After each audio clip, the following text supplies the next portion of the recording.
flesh again. Bagi-bigay sa ating pastor. Hallelujah. Hallelujah. I see the Word made flesh again in these our days. God and man forever to stay. What a glorious revelation, just to know and understand that Christ has come down and united with men. Bisan pa, hallelujah. I see the Word made flesh again in these our days. God and man forever to stay. What a glorious revelation, just to know and understand that Christ has come down and united with men. For the last time, hallelujah. The Word, Pastor Ed, made flesh again in these our days. God and man forever to stay. What a glorious revelation, just Hallelujah. to know and understand that Christ has came down and United with men. Hallelujah. Glory, glory, glory to God. Hallelujah. Glory. Tayo po ay manatiling nakatayo. Magbukas tayo ng ilang kasulatan. Dito sa John chapter 1 verse 1 up to 3. Okay, at Revelation chapter 1 verse 8. 1 Timothy 3:16. In the beginning was the Word, and the Word was with God, and the Word was God. The same was in the beginning with God, and all things were made by Him, and without Him was not anything made that was made.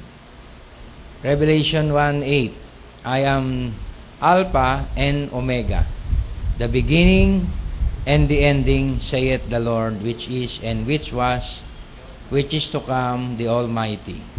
At 1 Timothy chapter 3 verse 16. Okay, ang sabi, and without controversy, great is the mystery of godliness. God was manifest in the flesh, justified in the spirit, seen of angels, preached unto the Gentiles, believed on in the world, received up into glory. Hallelujah. At tayo po ay mag-pray. Hallelujah sa mga salitang ito. Dakila at mapagpalang Diyos, maraming pong salamat sa mga salitang aming binasa. Naway patuloy mo po na ipagkaloob sa amin ang mga karagdagang unawa na napakahalaga, Panginoon, sa aming kapanahunan. Kami ay bigyan mo ng maliwanag na kaunawaan sa subject na to, at gamitin mo po ang iyong alipin. Ikaw ang kumatagpo sa lahat ng mga pangangailangan at mga dalangin sa gabing ito. Kaya Lord, sa iyo po ay aming nilalagak ang mga talatang ito na ikaw ang maghayag at magbukas sa amin sa munti at maiksing panahong ito. Salamat sa iyo, Lord. In the name of Jesus Christ we pray. Amen and amen. God bless you all. Tayo po ay makaupo na. Nais kong share itong the great controversy of all times, na kung saan ay sinabi ng Bible na and without controversy, diba? Great is the mystery of godliness. God was manifest in the flesh, justified in the spirit, seen of angels, preached unto the Gentiles, believed on in the world, received up into glory. Yung great controversy is the mystery of godliness. Amen? Yung tinatawag na hiwaga ng kabanalan ay tinawag ng Bible na great controversy, na ang tema natin, Godhead Explained. No, nung last Sunday ay na-take up ang Godhead, firstfold mystery, all that was in God. Diba? He poured it into Christ.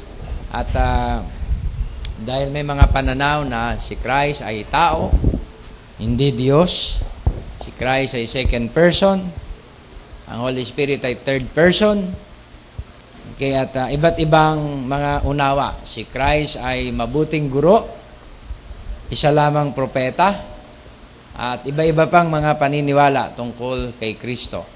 At sa tema ng Sunday ay napaliwanag na ang Diyos ay nagkatawang tao, hindi pang second person, hindi pang third person, kundi God Himself, di ba? Na Diyos na nagkatawang tao. Under sa mystery ng tinatawag na firstfold mystery, ang Diyos ay nahayag sa laman. Amen? So every time na mayroong tinatawag na pag-uusap tungkol sa Diyos, ay may controversy. Tama, mga kapatid? Every time na ang subject ay Godhead, ay merong controversy.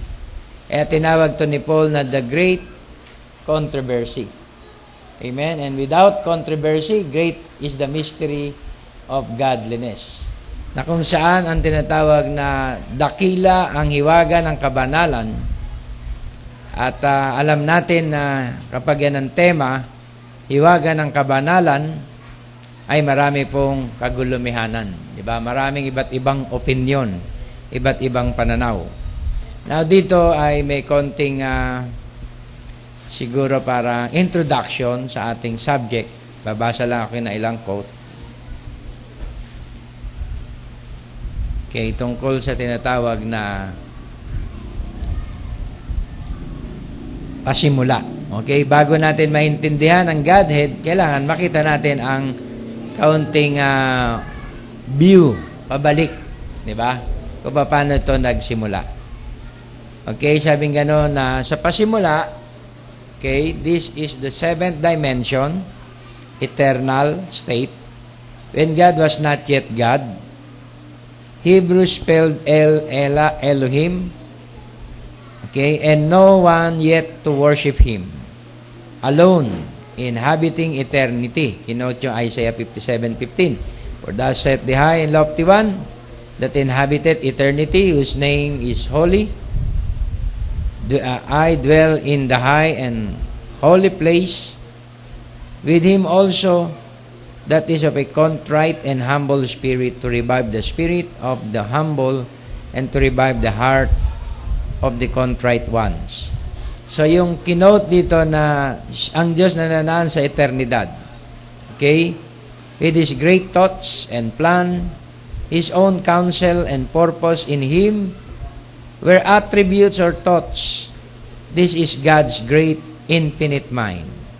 The book of life, the volume of books, His eternal purpose, to bring forth a perfect bride who could worship Him, because His first and foremost inspiration and thought and plan was He wanted to be God, an object of worship. In the state, He was invisible, without form, no time nor space, yet existed as He had not yet put forth time nor space. So bago po nagkaroon ng time, may kalagayan na walang time. Diba? Bago po magkaroon ng space, may kalagayan, mga kapatid, na walang space. Diba? Nawala lahat. Diba? Na ang tanging naroon lang ay ang great infinite. Diba? Na tinawag na si Elohim. Elohim. Nothing and no one yet to worship Him. Wala pa ring angels, wala pa ring mga creation, wala pa lahat. Pero ang tinatawag na the self-existing one, nando na. Kasama ang mga thoughts, kasama ang mga plan, kasama na ang lahat ng counsel, attributes, lahat ng mga tinatawag na bahagi niya ay kasama niya. Pero sa panahon na yon ay hindi pa ito na-express. Hindi pa lumilitaw. Amen? So, ang lahat pala ng yan ay nanggaling sa panukala. Diba? Nanggaling sa kanyang kaisipan lahat. Amen? At ang pinaka-objective niya ay He wanted to be God, an object of worship. Kasi hindi po siya pwedeng tawaging Diyos, sabi ng English, di ba?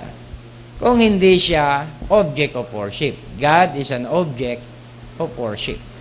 Amen? Kaya, yun ang kanyang tinatawag, gusto niyang ma-achieve, gusto niyang tinatawag na mangyari at maganap. Sa kalagayan na yon ng 6th o 7th dimension is God alone. Walang kasama. Nag-iisa lang. Kaya mali yung turo ng Trinity na ang Diyos sa eternity may kasama na.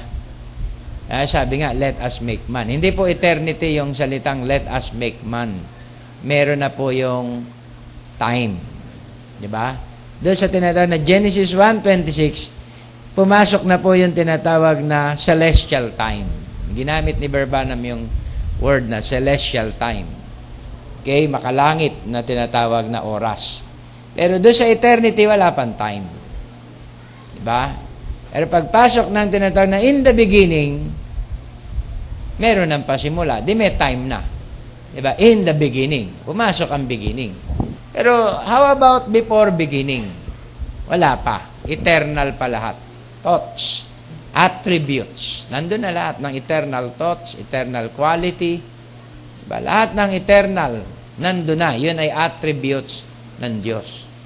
Okay? Lahat ng seed, lahat ng binhi sa isip niya, nandun na lahat. Di ba? Ang kinalalagyan ng tinatawag na lahat ng thoughts na yon ay tinawag dito na tinatawag nating Book of Life. Andun lahat ng tinatawag na record sa tinatawag na Book of Life. At ang Book of Life ay may dalawang section. Alam natin, isa ay Book of Deeds at saka yung isa ay Lamb's Book of Life. Kaya makita po natin na lahat ng gagawin niya, lahat ng plano niya, nandun lahat sa record ng Book of Life. At ang Book of Life ay ang kaisipan ng Diyos na kinakailangang mahayag. Kaya sa 7th dimension, nag-iisa siya ron. 7th dimension is God Himself. God alone. Walang kasama. Walang kasabay na lumitaw.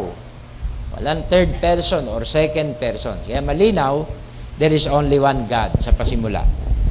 So yung one God na yun na si Ela or si Elohim, na tinatawag na the self-existing one, ay kinakailangan siyang bumaba, mag-step into time.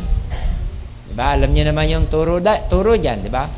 Yung eternal one, yung omnipresence God, kinakailangan siya mag-step into time.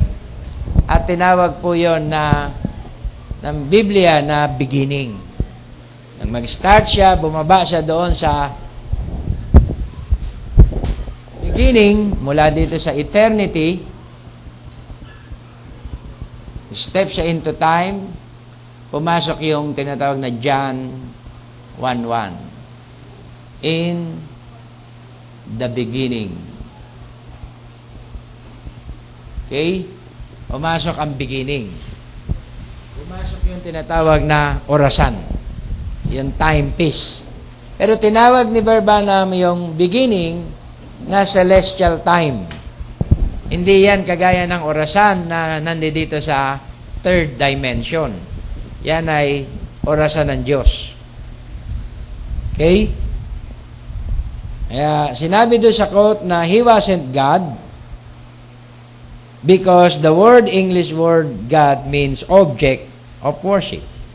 And there was nothing to worship Him. Wala pa lahat. So He has the eternal one and the main fountain of all intelligence. And in the fountain of all intelligence, there was not an atom, molecule, wala pa lahat, or nothing, light, nowhere, star, moon, nothing else.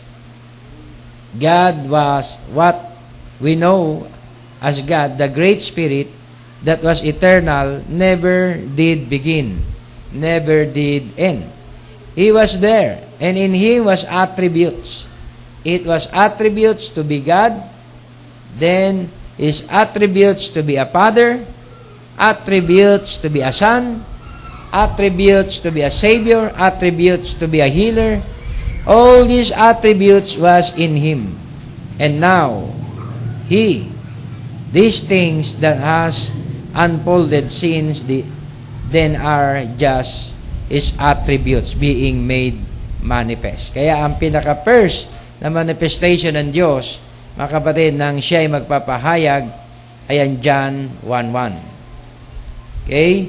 Sinabi nito, the eternal one, the invisible Elohim, condescended from the seventh dimension or eternity into time. Pumasok siya sa celestial time. The sixth dimension in a visible form or logos form or Christ, pillar of fire. Tinawag pala to na sixth dimension mula sa seventh. Bumaba siya. Tinawag siyang logos. So, ang logos ay visible form. Pumasok siya sa visible form. Or tinawag din ito na Christ. Or pillar of fire in the form of a man. Projecting and creating His own body form in celestial spiritual body. Tinawag na celestial spiritual body. The theophany. The word body. Or Son.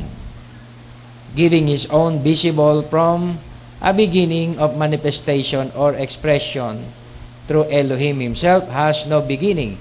It's the beginning of celestial time, the beginning of the creation of God through the Logos, the Eternal One, okay, spoke and created. Kaya iyon ang tinatawag na kaganapan sa tinatawag na sixth dimension. Okay? Nagkaroon siya ng tinatawag na form. Celestial form. Tinawag din po yan na theophany body.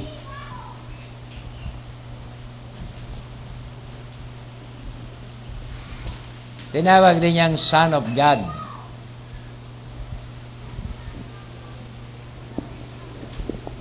Okay? Bumaba siya into time. Tinawag siyang Father nung time na magkikreate na siya. Amen? Dahil siya yung Father of all creation.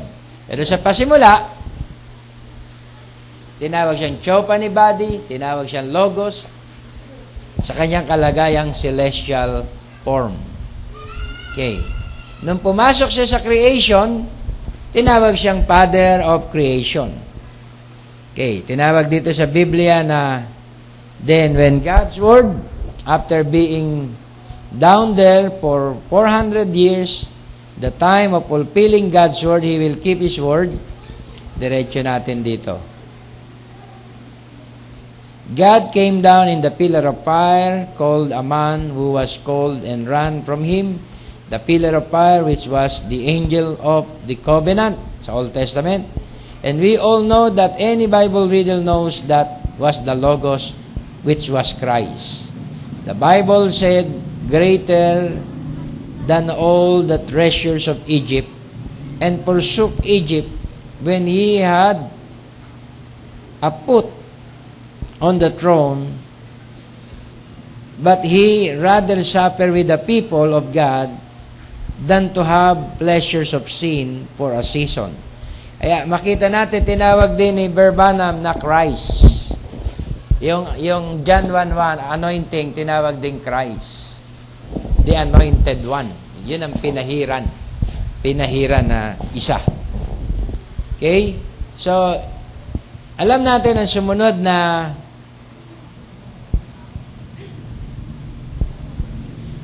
na pangyayari, itong tinatawag na Logos, In the beginning was the Word,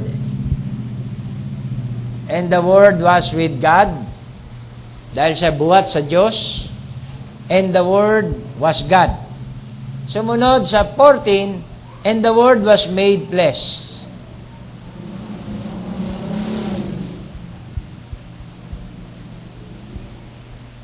Dito nagkaroon ng maraming controversy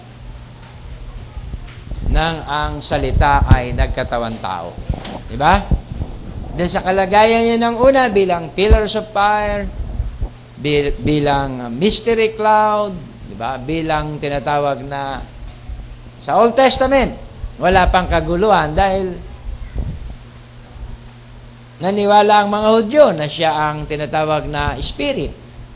Naniwala ang mga Hudyo na siya ang Ama.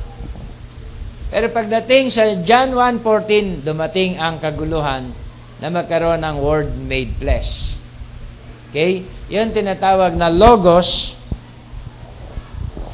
Bago pa nangyari sa time ni Christ, John 1:14, ay mayroon na pong mga instances sa Old Testament na ang Logos ay nagmanifest sa flesh. Kagaya sa time ni Abraham, Melchizedek. Diba? Na-meet niya si Melchizedek. Si Melchizedek ay 16 elements. Galing siya sa tinatawag na earth. Okay? Yan yung tinatawag na Theophany na nagdwell sa flesh. Theophany ay yung word nagdwell sa flesh. Kaya sa time ng panahon ni Barbana, meron siyang binabanggit na mga preaching before na dumating ang Kristo. Sa Old Testament ay Kristo na siya. Sa John 1:1 ay Christ na rin siya. Pero hindi matatanggap na maraming denomination. Ang Christ lang sa kanila sa Jordan River. Diba? Ang Christ sa message, mga kapatid, doon pa lang sa everlasting, siya na yung Christ na anointed one. Pinahiran. Kahit wala pang laman, wala pa siyang flesh. John 1:14, tinawag na rin siyang pinahiran, the anointed one. Ano yung pagkapahid na natanggap niya? Kataas-taasang pagkapahid na makapangyarihang Diyos. It is God Himself. Can you say amen? Kaya yung tinatawag na angel of the Lord na yon, messenger from the Lord, walang iba kundi God Himself. Diba? Kaya ang word niya, I am that I am. Diba? Yan ang sabihin mo sa kanila, Moses, I am that I am. Ano ang pangalan mo, Lord? Para may pakilala kita sa kanila. Sabihin mo sa kanila, I am He. I am that I am. This is my name forever. So, nagpakilalang anghel pala ay ang Theophany, ang anointed one. Diba? Na may pangalang I am that I am. Kaya nung nasa flesh na siya, John 1:14, pumasok ang tinatawag na panahon ni Christ sa flesh, sabi niya, I am He. Before Abraham was I am. Bago pa si Abraham, ako ay Christ na. Ako'y pinahira na bago pa si Abraham. Can you say amen? Nalito na, marami mga Hudyo sa kanya. Paano mo sasabihin kay Kristo at pinahiran? Wala ka pang 40 taon. Sabihin mong nakita mo na si Abraham. Bago pa si Abraham, ay ako nga. Malinaw na ina-identify niya na ang sarili niya ron bilang Logos. Kaya lang, sa kahayagan sa laman, hindi siya makilala. Hindi siya maunawaan ng tao. Sabi niya, makakita sa Ama, nakakita sa akin. At marami pa mga statement. Ako at ang Ama ay iisa. Baka sa mga gawa. Hindi. Kung sa mga gawa, di ba? Ay hindi niyo ako binabato. Sabi ng mga Pariseo, hindi sa mga gawa ka namin inuusik. Dahil ikaw ay nagtao, nagpapanggap kang Diyos. One God yun. Di ba? Ikaw ay tao sa kahayagan sa laman, nagpapanggap kang Diyos. Kaya sa time ni Jesus, naging great controversy ang Godhead. Sa time din ng mga apostles, naging great controversy ang Godhead. Kaya sa time ni Paul, diba? Sinabi niya, great is the mystery of godliness. God was manifest in the flesh. Merong bahagi po ng tinatawag na great mystery na nabuksan kay Paul. May bahagi ng great mystery na nabuksan kay John. 'Di ba?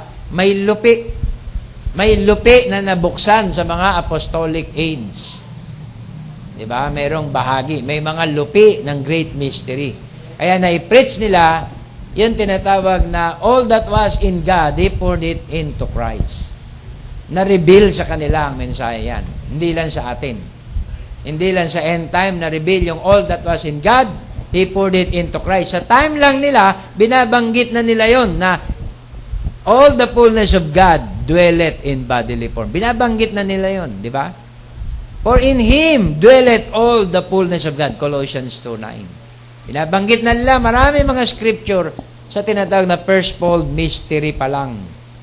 Pero may mystery, mga kapatid, na hindi pa sa kanila nahayag. Tungkol sa Godhead, ha? Di ba, Godhead na ngayon, kompleto na, nahayag na si Kristo, ang Diyos sa laman.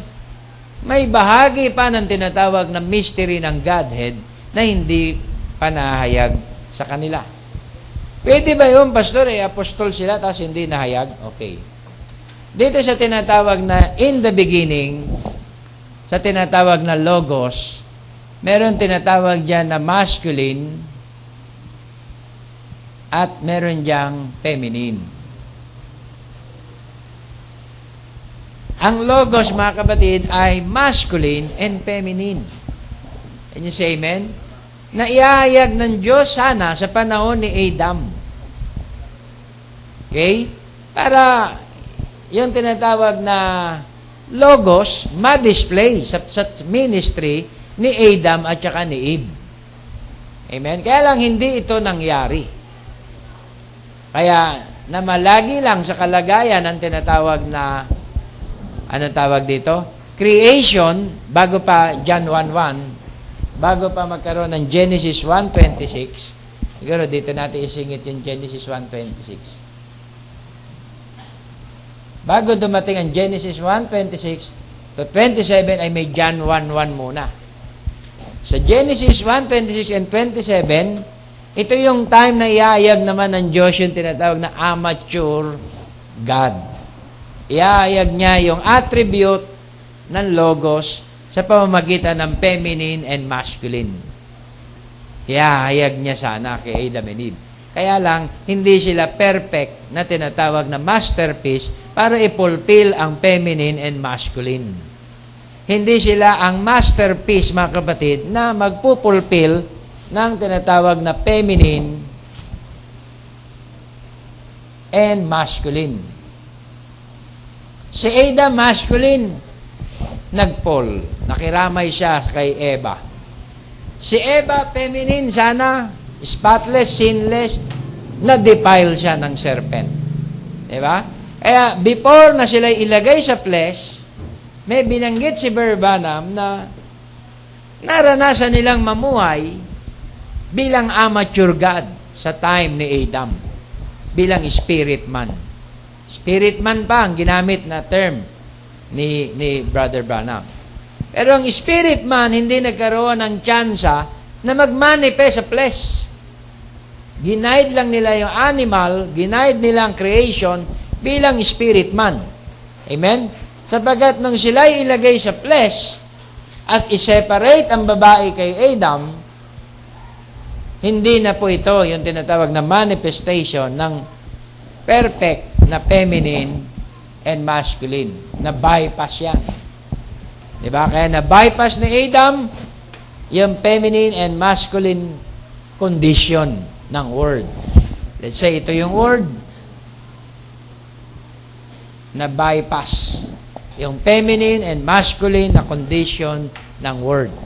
Kaya, ang first masterpiece, si Adam and Eve, ay nasa fallen condition. Mahina. Sila yung tinatawag na cause of sin. Kaya, ang fall ay dumating. Kaya, hindi natin matawag na sila ay tinatawag na spoken word. Hindi sila matawag na spoken word. Sapagat sila ay nasa fallen condition. Na-bypass nila yung pagiging word nila. Diba? Yung pagiging feminine and masculine. Hindi nila yon na-exercise nung sila ay magkasama sa lupa. Can you say amen? Napunta sila sa tinatawag na kasam. Adam sinned upon his soul. Another controversy. Paano magkakaroon ng sin ng amateur God? Yun ang misteryo. Na-bypass nila yung kalagayan na feminine and masculine. At sinabi pa ni Brother Branham na Eve became the tree of knowledge of good and evil. Ang tree of knowledge of good and evil ay si Eva na. Tinawag pa ni Brother Branham na si Eve ay Satan's queen. Nawala na yung feminine attribute na sa time natin ay ipinahayag. Kuha nyo mga kapatid, sana iahayag kay Eve, kaya lang nag-fail. Ang first masterpiece, nawasak, nadungisan ng kaaway. Diba? May ginamit na term si Brother Branham doon na arang nadungisan. Mird ba yung ginamit niyang term doon? Diba? Yung first masterpiece ay nasira. So, binaypass yung tinatawag na feminine and masculine na kalagayan ng word. Kasi ang word, meron tinatawag na kalagayang feminine and masculine.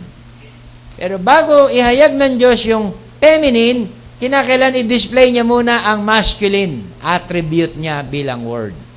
Kaya sa mga Old Testament, diba, andoon ang Abraham, kanyang pinapakita doon ang isang masculine, diba, representation. Meron doon tinatawag na David, Solomon with many wives, pinapakita doon yung masculine representation. Joshua, lahat yan, mga masculine. Moses, sa Old Testament, pinakikita doon yung type and shadow ng masculine representation. At ang fulfillment ng lahat ng iyon na masculine ay si Christ.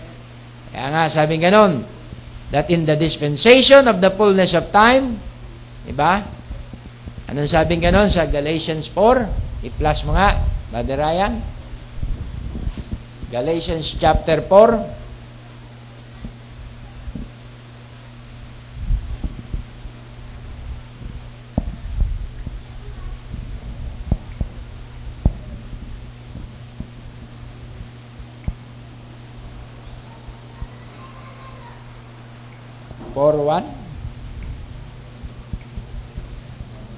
Ano sabi?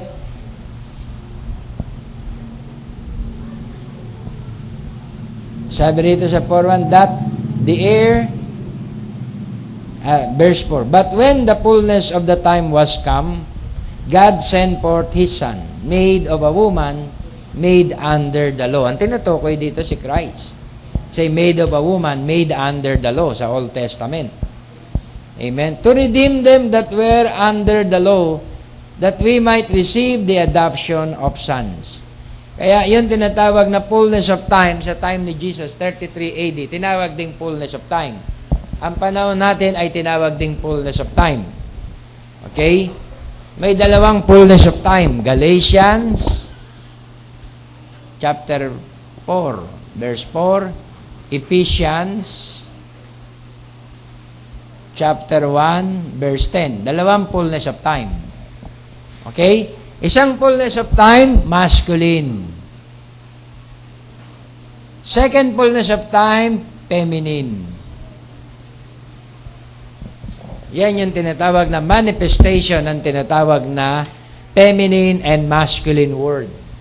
Okay? Yung first fullness of time sa time ni Jesus, siya yung tinatawag na pinaka-manifestation ng tinatawag na object of worship.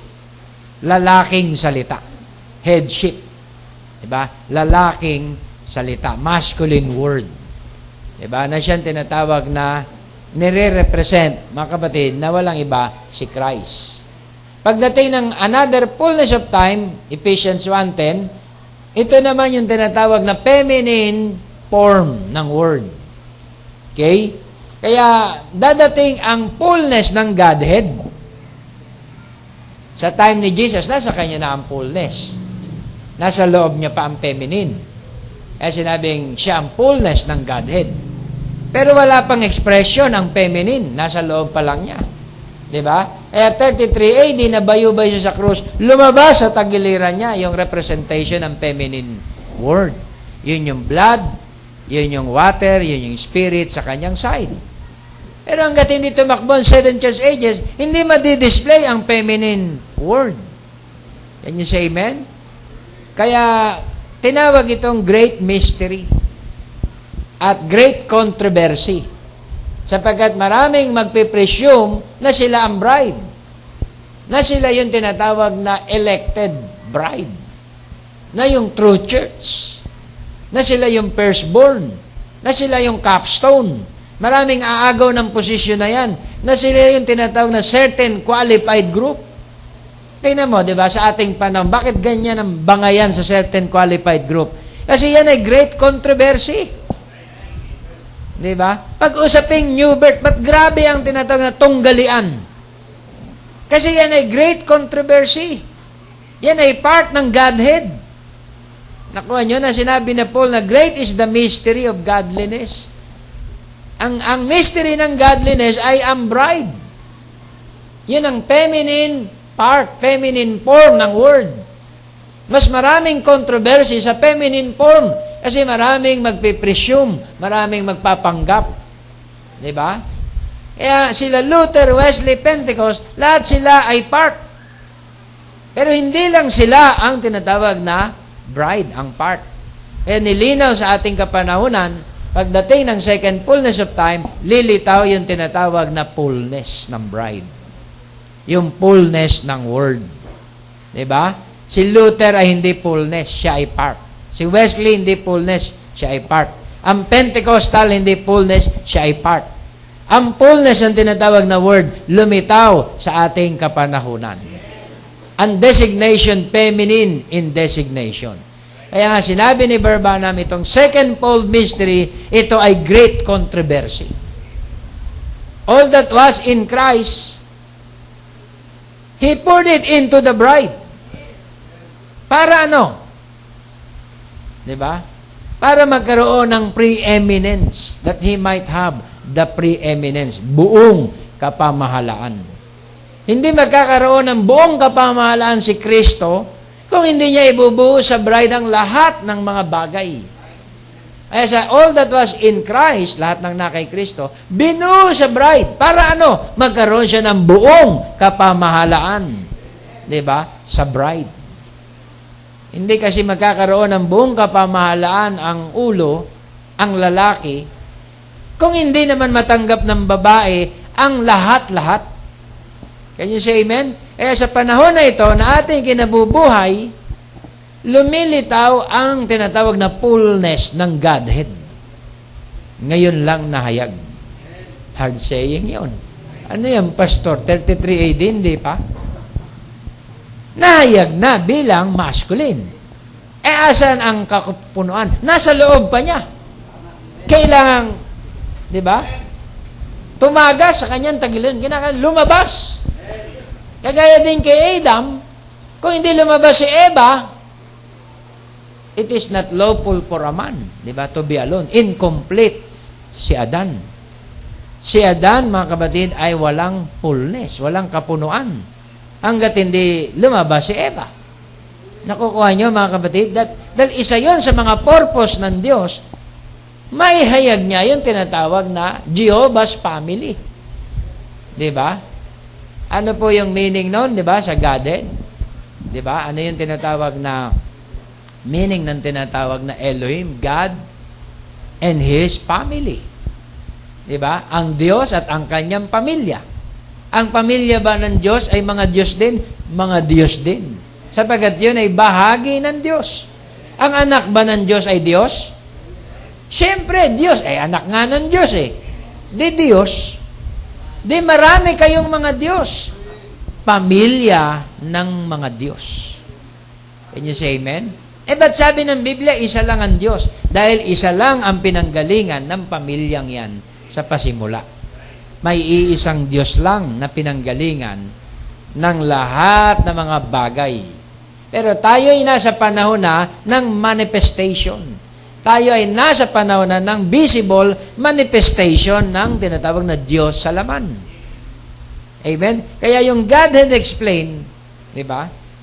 Nagkakagulo pa lang doon sa firstfold mystery, debate sa radyo, sa TV, hindi mag-ugma. Mas lalo itong great controversy ngayon.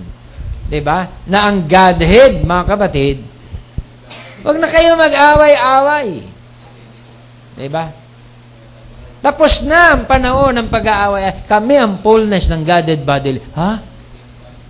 Grabe kayo Di ba? Kaya sasabihin, mayayabang kayo, matatalas kayo magsalita, mapanghatol kayo. Lahat ng mga tinatawag na words, mamimisinterpret nila sa kapanahonan na to. Sapagkat ang Diyos ay nasa fullness ngayon, feminine form. Kaya sabi ni Barbanam, itong mga iwaga na sinabi niya sa atin, she is him.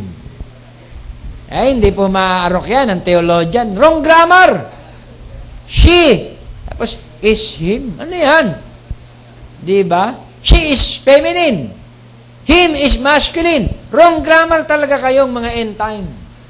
Wala tayong magagawa. Sabi ni Barbanam, she is him. Ito na ang tinatawag na dispensation na kapanahunan na yung hindi nahayag under sa time ni Adam and Eve. Diba? Sa Genesis 1:26 sa fullness ay nahayag sa ating kapanahunan. So, yung Godhead pala, mga kapatid, ang kapunuan nun, paglabas ng babae. Ang fullness ang tinatawag na Godhead, paglabas ng babae. Pero kung lalaki pa lang, 33 AD, ay may longing pa siya. May hinahanap pa siya. Hindi pa kompleto ang masterpiece. Di ba? Kumbaga sa ang obra maestra, kulang pa. Wala pang kasalan magaganap. Dahil lalaki pa lang Ano po ang senaryo pag lalaki pa lang? Gaganyan lalaki.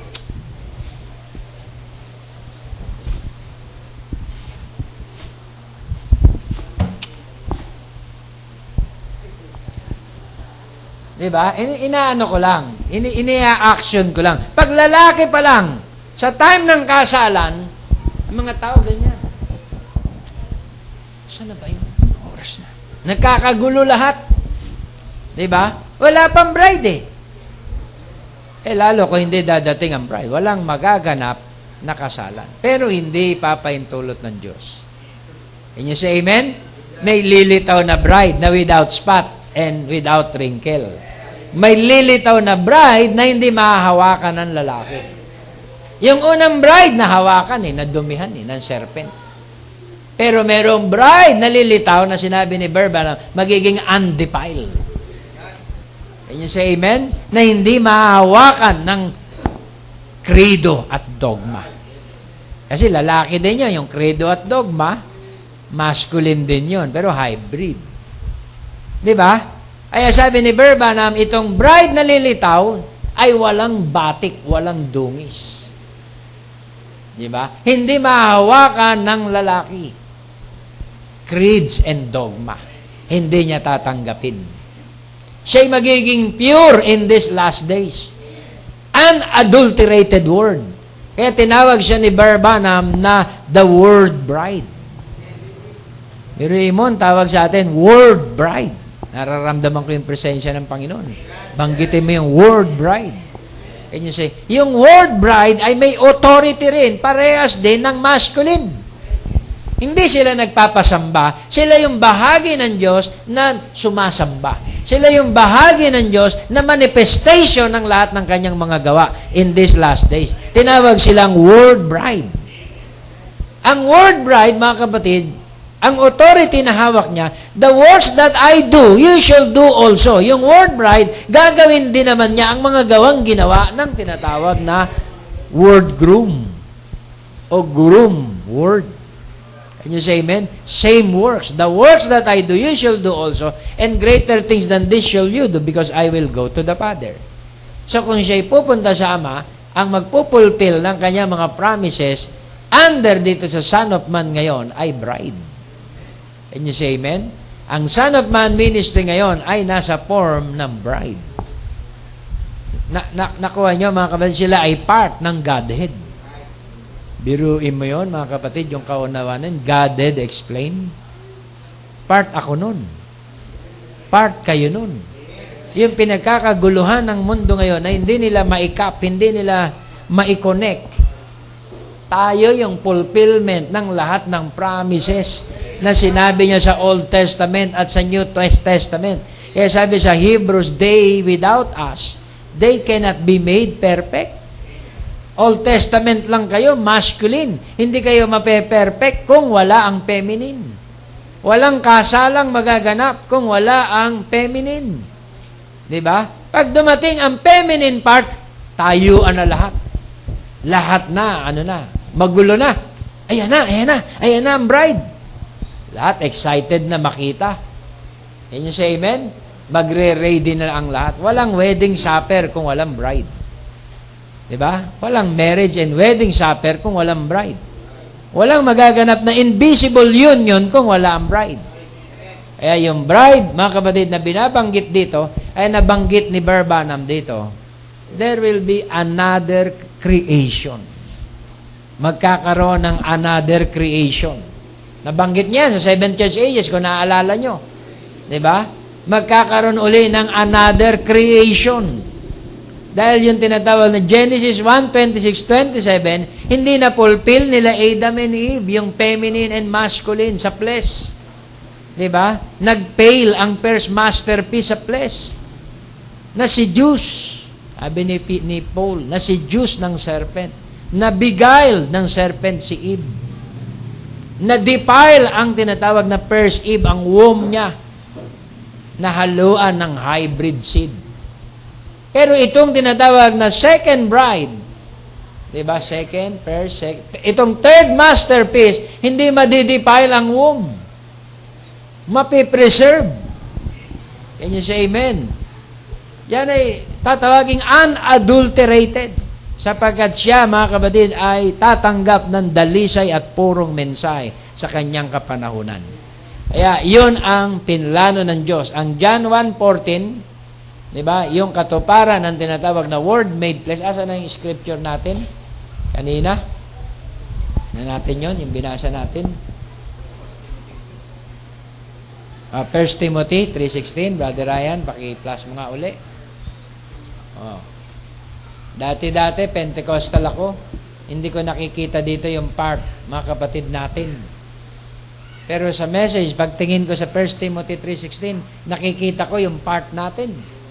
Diba? And without controversy, great is the mystery of godliness. God was manifest in the flesh. 33 AD sa time ni Jesus.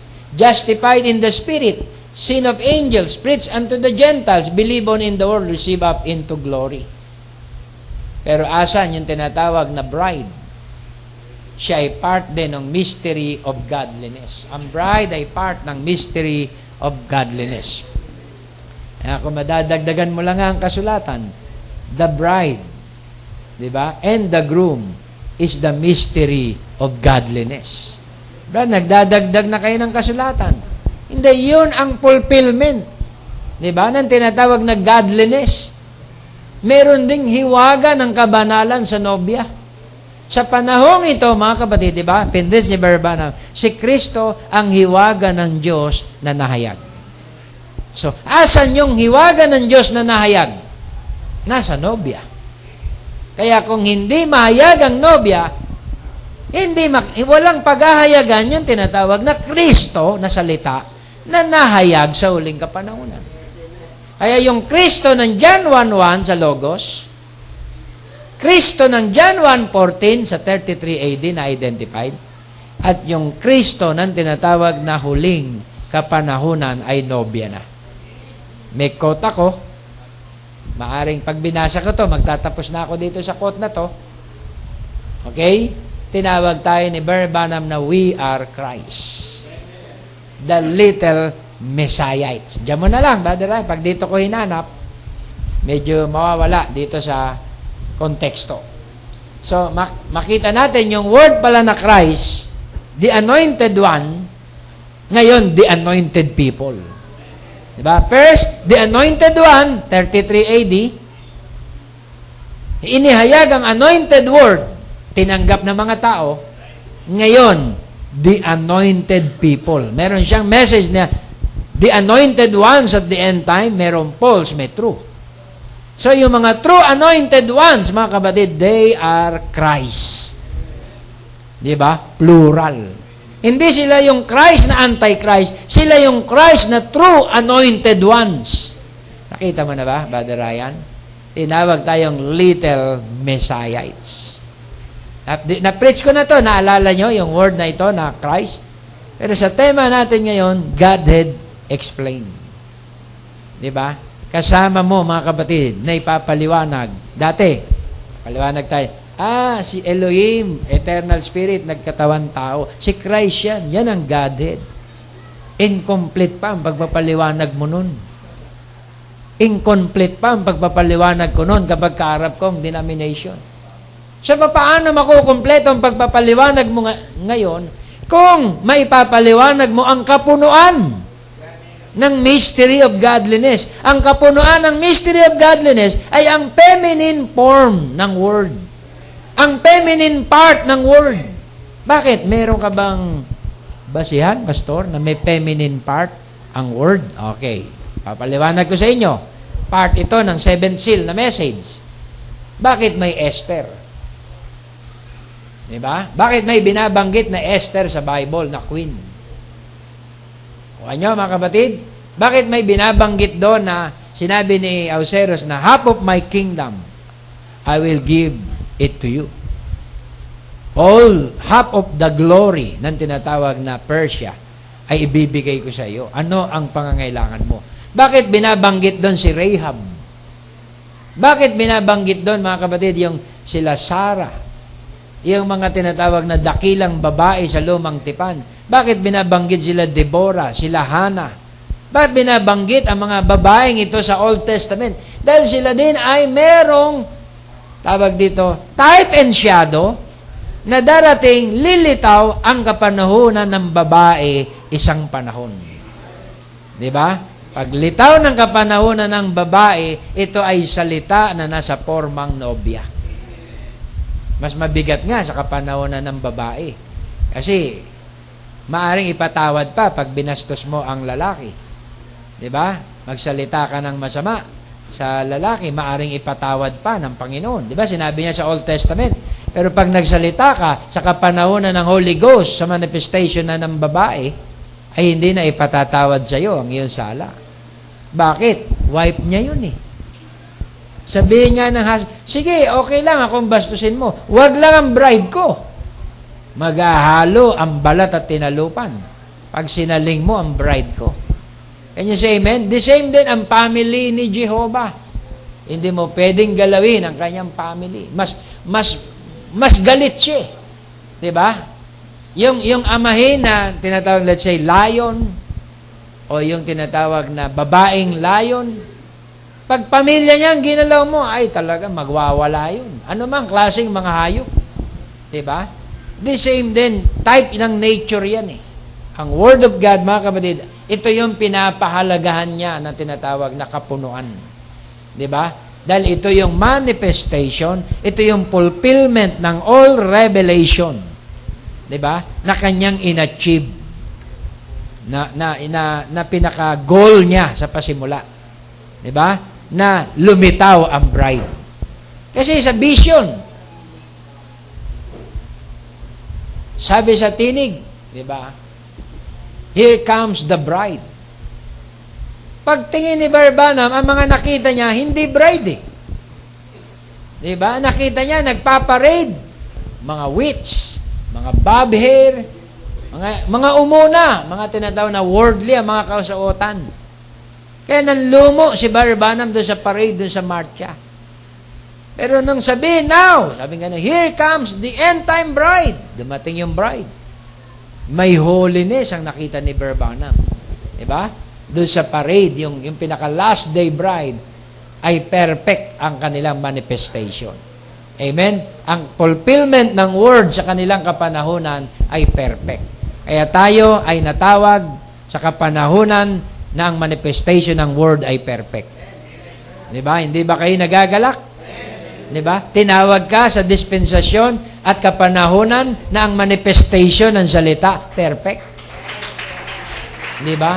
Hindi ang stand mo ay parang ganito, para din ganito.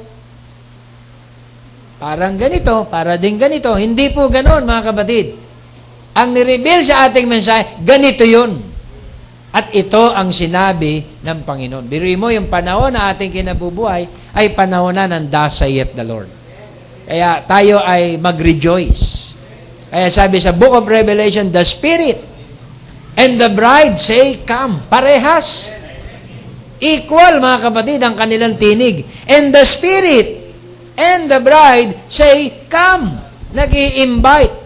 He that is thirsty, let him drink the water of life freely. Diba? Kaya ang bride nag-i-invite din. Come to the rivers of life. Ano yun? Paano yun? Come to the river of life. Boom, boom. Diba? Bride na nag-iimbita. Can you say amen in these last days? 33 AD, ang nag-iimbita ay masculine word. Ngayon, mga kapatid, feminine word ang nag-iimbita. Brad, punta ka na sa church namin. May breaking doon. Hindi, iglesia ako, kahit na. Hindi, baptist ako, kahit na. Ang nag-iimbita ay bride. Di ba? Feminine form ngayon ang nagtatawag. Ang nauuhaw, narito, uminom. Di ba? Ano ipapainom nyo? Mensahe. Kanino? Kay Kristo. Kaya napakapalad natin, mga kapatid, na naintindihan natin, Godhead explained. Pag magpapaliwanag tayo ngayon ng Godhead, i-include mo, mga kapatid, ang bride. Mahirap, pastor. Pero kailangan, yun ang fullness ng tinatawag na Godhead. Di ba? Yung lumabas sa tagiliran ni Kristo, part yun ng fullness. Yung blood, yung water, yung spirit. Di ba? Yung fullness ni Kristo, yun lumabas sa kanyang tagiliran. Dahil sa time ng 7 church ages, kailangan mag-manifest ang tinatawag na feminine form. Di ba? May istorya yun ng 7 church ages. Yung feminine form ni Jesus Christ sa 7 church ages, may istorya. Sa Ephesians, medyo nagkaroon ng konting tampuhan. Di ba? Ang groom at ang bride. Naiwan niya ang kanyang unang pag-ibig. Biruin mo yun? First love, binitawan. May istorya yun, yung 7 church ages. Di ba? Kaya ang aking iniibig ay dinala niya sa kapigatian. Yung nobya, para magising, dinala sa kapigatian. Sa 2nd church age, tinawag na intensified tribulation. Pero meron pa rin na natili doon ng mga nobya. Kahit sinusubok, kahit may mga tribulation sila, na natili silang nobya. Nakuha nyo, may istorya yun. Pagdating ng Pergamian, nakipag-asawa siya. Umupo si Satanas, lumuklok. Pagdating ng Thyatiran Church Age, totally nag-dominate. Diba?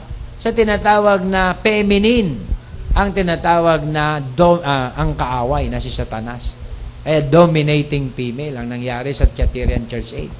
Pero pagdating ng Philadelphia, meron na naman na another invitation, age of an open door. Diba? Ito yung message of love ng Philadelphia. Nagkaroon na naman ng revival uli ang church. Can you say amen? Ang feminine part doon ay merong pull up. Dahil sila ay nasa kalagayan na partial. Pagdating ng bride age, wala nang ganon na sitwasyon, sabi ni Branham. Dahil ito ay fullness na. Ang mediatorial works is over sa ating time. Kaya pala sila sa 7 church ages, merong pull, down, then up, pull, up. Ganon nangyayari sa kanila sa kalagayan. Ano po mangyayari sa relationship? Cool off, then bate. Cool off, then bate. Makakasingit ang kaaway sa kanilang love affair. Kaya sa 7 church ages, nakakasingit ang kaaway sa kanilang pag-iibigan. Diba? Kaya tinawag niya ang church ages, sabi ni Branham, ay fallen church. Nahulog. Kagaya ni Eva. Tinawag niya yan, may quote na ganyan, mga kapatid, na yung tinatawag na babae ay nahulog, nadumihan at nadungisan. But praise be to God, itong last day bride ng tinatawag na 1963 ay hindi magpopol. Sapagkat yung fullness ng all of His promises ay kanilang matatanggap sa kapanahonan na to. Magmamaterialize sa kanila ang lahat ng pangako ng Diyos sa uling mga araw na to. Can you say amen? Paano sila mahuhulog? Paano sila magpopol? Diba? May mga nabuksang talata, mapalad ang mga tao na ang mga kasalanan ay hindi binibilang. Paano magpopol? Diba?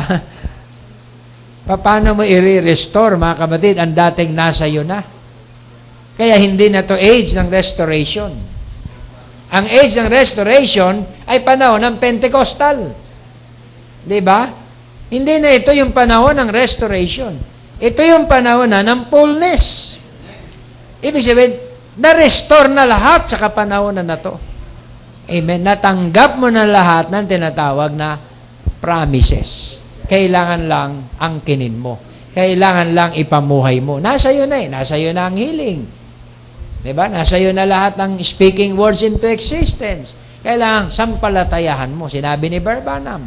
Panahon pa lang ni Sister Hattie, meron ng ganun. Speaking words into existence. I-claim mo lang. Ang third pull, nasa iyo na. Ang preaching to the lost, nasa panahon na rin na to. So, kinakailangan lang merong mag-i-speak. At sino yon? Ang bride. We must prophesy again. Ang nagpa-prophesy ngayon ay ang bride. Ang Son of Man, mga kapatid, in feminine form, mga kapatid. Hallelujah, ang nagpa-prophesy ngayon sa huling kapanahunan. We must prophesy again. Kaya part siya ng tinatawag na Godhead. Godhead, explain. Godhead is well explained. Na ipaliwanag na maigi, mga kapatid, ang Godhead. Kailang panahon? Sa ating kapanahunan lamang. Sabi sa second Paul mystery, all that was in Christ, He poured it into the bride. Para ano ang manifestation? That He might have the preeminence. Kasi sa church ages, hindi siya magkaroon ng kapamahalaan. Nakuha nyo, mga kapatid? May pagdodomina ang iglesia sa time ng 7 church ages. Although sila ay seed, sila ay bride sa kanilang kapanahunan, ang iglesia pa rin ay may pagdodomina. Pero sa huling kapanahunan na to, hindi na maaring mangyari yon sapagkat all that was in Christ na, He poured it into the bride that He might have the preeminence. Buong kapamahalaan ay pwede niyang matamo, pwede niyang ma-accept. Diba? Karapat dapat siya, mga kapatid, na tanggapin. He deserves, mga kapatid, the best. He deserves. Sapagkat lahat ng kanyang mga pinangako, binigay niya sa atin. At matutupad ang salitang magkakaroon siya ng buong kapamahalaan.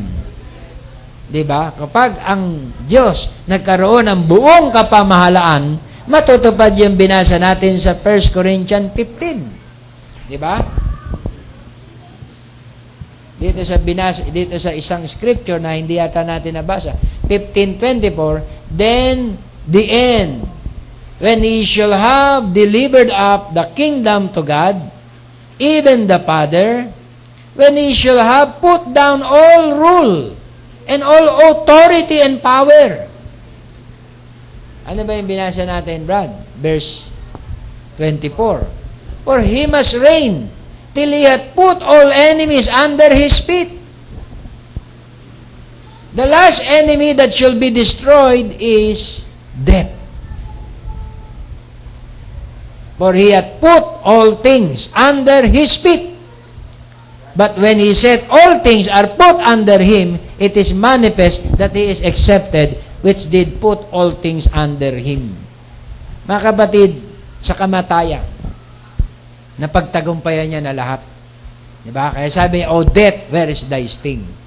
Ba't pa naman sinabi ni Barbanam, you are not redeemed at the cross? Nakuha nyo yung talatang yan, mga kapatid? Because your name is written in the Lamb's Book of Life. Sa cross, mga kapatid, binayaran niya na ng down payment, kinlaim niya na ang lahat.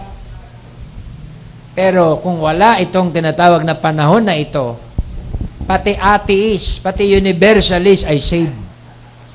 Magke-claim sila lahat, bayad na kami sa krus ng kanyang dugo. There is power in the blood. Lahat sila pwedeng mag-claim. Kahit Katoliko, El Shaddai, Charismatic, Trinitarian. Dahil walang tinatawag na katuparan. Yun tinatawag na ang lahat ng kaaway ay mailagay na sa kanyang paa. For he had put all things under his feet.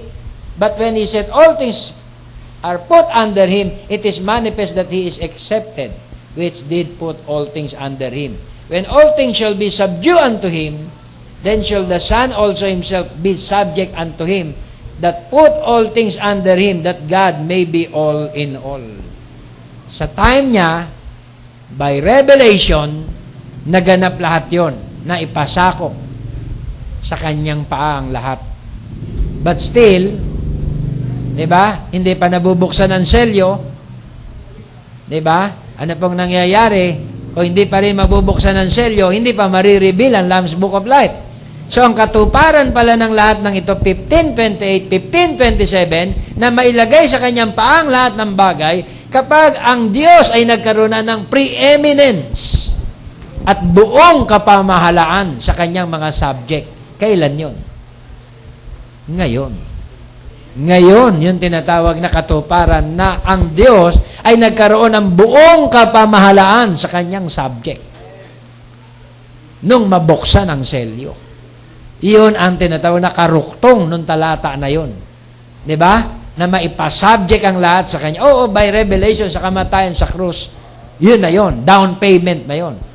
Automatically na yun. Pero ang manifestation ng lahat ng ginawa niya sa krus ay ito.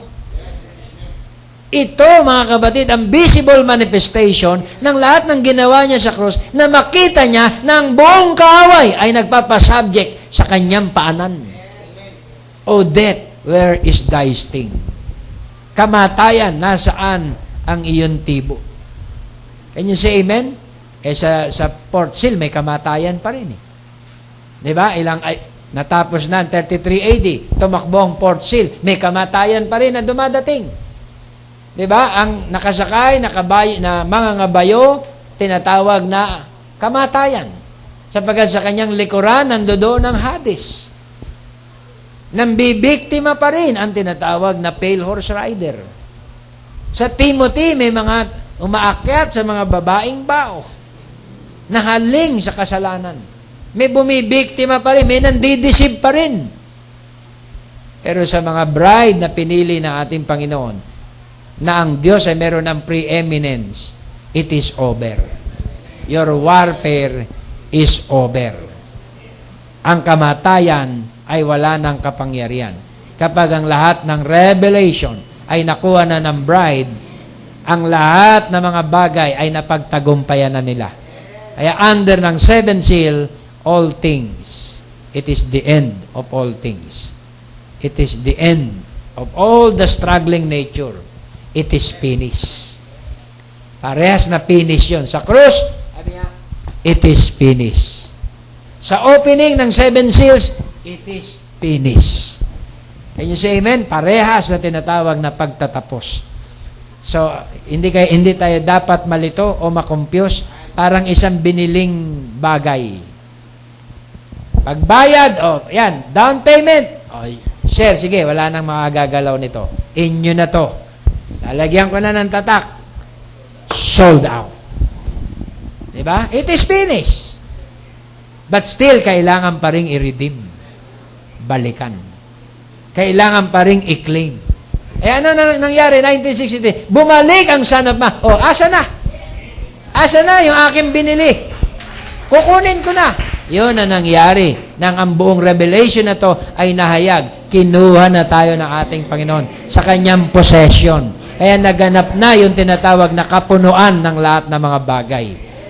Naunawaan nyo, mga kapatid. Kaya doon na ipasubject na sa Kanya ang lahat ng mga bagay. At ang Diyos ngayon, lahat sa lahat na. Ang Diyos nasa anak. Ang Diyos nasa bride. Ang Diyos nasa tinatawag na lahat sa lahat. Can you say amen? God in us, the hope of glory. Dati God in Christ. Can you say amen? Now God in us, nasa bride ngayon. Nakukuha niyo mga kapatid, that God may be all in all. Dito natin maiintindihan ito ng lubusan ng yung word na God. Diba? That God may be all in all. Ang Diyos ay lahat sa lahat. Nasa lahat. Ang nasa atin ay ang Diyos. Ang nagmamaterialize sa atin ay ang Diyos. Can you say amen? Ang nagmamaterialize sa lahat ng bride ng 7 church ages ay ang Diyos. Ngayon, mga kapatid, sa ating kapanahonan, ang Diyos become material. Kaya preaching ni Barbanam, God became tangible. Ibig sabihin, ang Diyos sa panahon na ito ay pwede mo nang maawakan. Pwede mo nang makamayan. Pwede mo nang makasharing at makadebate sa flesh. Di ba? Pwede ka na makapag-diskusyon sa Diyos sa laman. Dahil ito yung kapanahunan, mga kapatid, na fulfillment of all the revelation na kanyang ipinangako, mga kapatid, buhat pa ng itatagan sanlibutan. Ito ang pinaka-purpose. Ito ang kanyang one goal na ma-achieve niya ang church na siya ay merong buong kapamahalaan. Anuhin mo ang asawa na walang headship sa'yo. Meron naman, pastor, 50%. Anuhin mo yung 50% na pagpapasakop sa'yo. Aanuhin mo ang bride, mga kapatid, na partial ang relationship nyo. Ang gusto ni Lord na bride, fullness na relationship. Buong pagpapasakop. Paano magkakaroon ng buong pagpapasakop ang bride? Hindi pa naahayag ang kapunuan sa 7 church ages. Kaya ang Diyos, inunawa sila na magitan siya sa kanyang nobya sa 7 church ages. Okay? Naunawaan ko kayo kung ba't hindi nyo ma-fulfill ang all revelation. Naunawaan kita, Martin Luther, kung bakit tumatagay ka pa. Naunawaan kita kung ba't naninigarilyo ka pa't nananabako. Ikaw, John Wesley, naunawaan pa rin kita kung bakit parang hindi mo makita ang mga gifts at supernatural sa iyong time. Naunawaan kita. O Pentecostal, naunawaan kita kung bakit iyak ka ng iyak sa kaka-speaking in tongue. At pagdating sa revealing of the word, ay hindi mo maintindihan. Naunawaan ko kayong lahat, sabi ng Panginoon. Dahil wala pa kayong lahat sa fullness. Pero pagdating sa ating panahon, dumating na ang fullness, ang buong Godhead explained, naihayag na lahat. May exemption pa ba?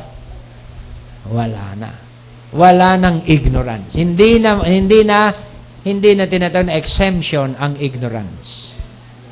Lord, hindi ko alam. Anong hindi ko alam? Inihayag ko na ang buong pagka-Diyos ko. Upang kayo'y wala nang maidahilanan. Romans 1:20, Brad. Tingnan mo nga.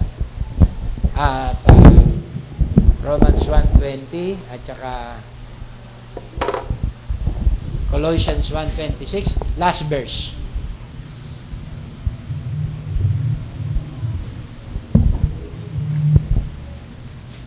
For the invisible things of Him from the creation of the world are clearly seen. Kailan? Ngayon. Being understood by the things that are made. Ngayon. Even His eternal power and Godhead explained sa ating panahon. So that they are without excuse. No exemption. Romans 1:20, ang buong hiwaga, pinahayag ko na para wala ng excuse. Colossians 1:20. Even the mystery which hath been hid from ages, 7 church ages, and from generation, sa mga lipi at lahi, but now is made manifest to His saints, present. Ngayon ay nahayag na sa atin. So God bless you all. I hope na intindihan natin itong ating subject, Godhead explained. No excuse. Lahat na ng mga bagay, ipinahayag niya na. Hindi ko pa alam, Pastor. Kaya ito na ang time na ating tanungin, ating alamin ang lahat ng mga bagay.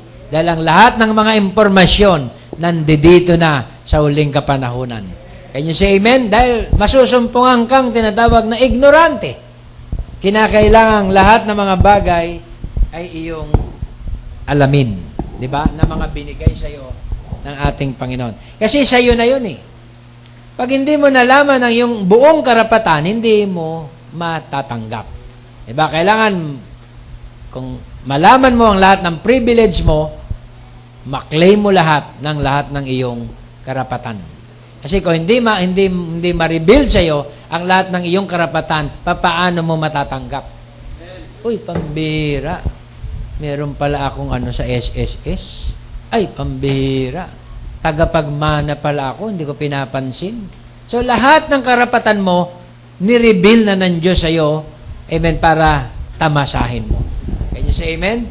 This is the fulfillment of all the revelation, sinabi ni Verbana, na pinramis niya sa time pa lang ng mga ages at generations. So, God bless you all. I hope naintindihan natin itong subject natin, Godhead Explained. May prayer request po ba tayo? At tayo mananalangin?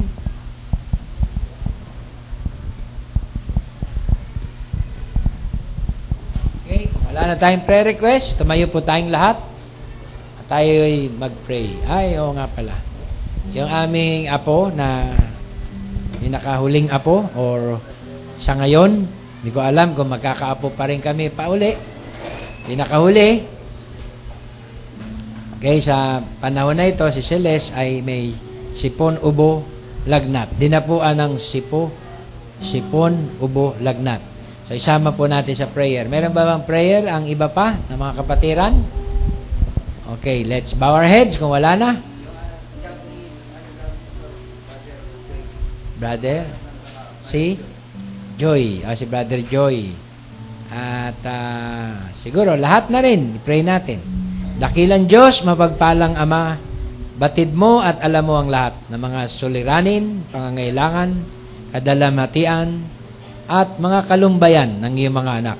At lahat ng aming pangangailangan dito sa panahong ito na aming kinabubuhay ay aming dinudulog sa iyo ang mga trabaho, hanap buhay ng mga kapatiran, maging si Brother Joy, naway dinggin mo ang kanyang karaingan at mga dalangin.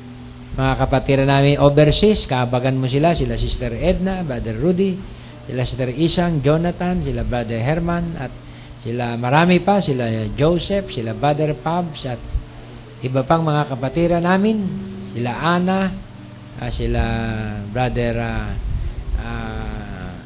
Edmond. Abutin mo sila, Panginoon, at ang habag mo ang sumakanila. Sapagkat dito, Lord, ang bawat anak mo ay diretsyong nakakasahod, kumakain ng iyong sariwang mensahe sa kapanahunan, tatapat sila ay lubhang napakalayo para sa amin. Naniniwala kami, Panginoon, na iyong pararatingin sa kanila ang mga biyayang ito na aming pinagpipistahan at tinatamasa. Dito, Panginoon, ang aming mga katawan lupa na may mga kainan at karamdaman, pagkalooban mo kami ng kalusugan at kagalingan. At gayon din ang aming mga loved ones, ang aking apo, si Celeste, pagalingin mo siya sa oras na ito, sa ubo, sipon at lagnat. Kine-claim ko to sa iyong pangalan na ang biyaya mong ito ay ibinuhos mo sa lahat. Sa iyong pangalan, Lord, kine-claim ko ang kanyang kagalingan in Jesus' name. Ganon din ang pagpapala mo sa bawat isa sa amin sa panibago pang linggo na darating. Purihin ka, Lord, sa gabing ito, sa lahat ng mga revelations na in-unfold mo sa amin. In the name of Jesus Christ, we pray. Amen and amen. Announcement pala sa ating pong pakikipag-fellowship sa veterans ay inusog natin sa 15